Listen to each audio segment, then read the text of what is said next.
This is Off Their Feed. That's the segment where we take a look at some notable tweets from the week. And first up is comedian Gabriel Marcus. And his tweet was, where's the press while this whole royal birth is happening? Oh, they were only biding their time until the next wiener meltdown. What's the name of the wiener, John? Look, if they weren't covering this, they would have to cover something icky like the bankruptcy in Detroit. I like the thing I love about the press coverage is that they keep calling Kate, she's brilliant.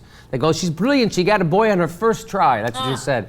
Brilliant. It was brilliant because I guess the chances of that happening were, I don't know, 50-50. Let's go to the Washington Post. There's their tweet.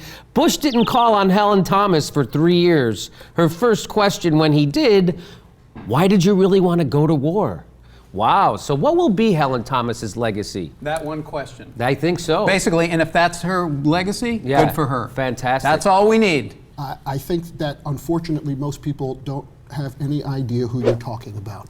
Oh, I just wish more journalists worked like Helen Thomas. Me too. I sure do. Let's go to Dave Weigel. I follow Dave, and he ignores me. Here's his tweet. This gets to the real difference between Spitzer and Wiener. Spitzer, for all his faults, has a brain. And of course, that's talking about the latest revelations of Anthony Weiner. He's now being called Carlos Danger. Let's start with you, John. What do you say? Carlos Danger, by the way, was Geraldo's birth name. Oh, awesome commentary. Can we please talk about the policies? Yes, okay. And now the next tweet from my favorite, the world's most successful intern, Luke Russert tweets, ladies and gentlemen.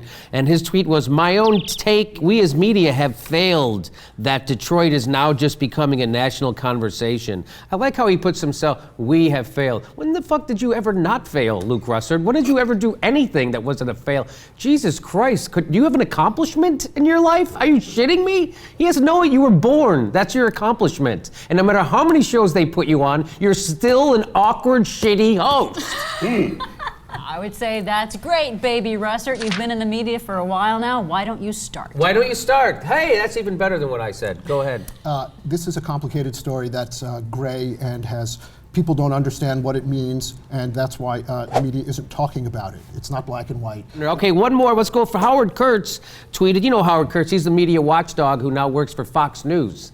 He's a media watchdog, now works for Fox News. Here's what Howard Kurtz tweeted. Ex-Obama aide calls for end to White House press briefings, saying administration's goal is first make no news.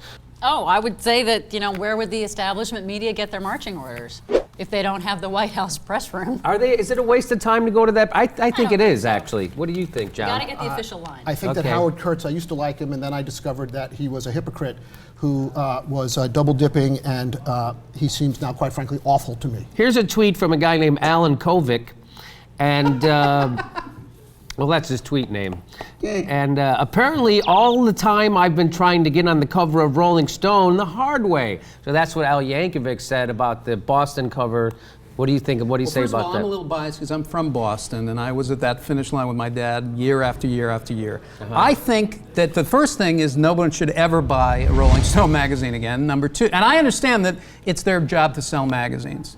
However, I would say that there should be a freedom of speech license, and they should have theirs revoked. I'm not saying that picture of him on the cover of Rolling Stone made him look, handsome or attractive, but Lindsey Graham did take that issue of Rolling Stone, and we haven't seen him for 2 days. Okay, that's all I'm saying. And you can always follow me on Twitter